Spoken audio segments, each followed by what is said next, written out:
menurun sekali.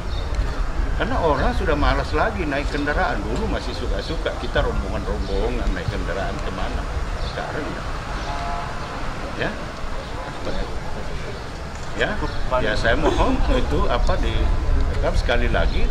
Saya terima kasih dalam kunjungan Bapak Wakil Presiden bersama Ibu Mufidah Yusuf Kalla ke Tanah Toraja. Insya Allah meninggalkan sesuatu yang baik bagi kami. Tidak ada masalah. Soal lakon itu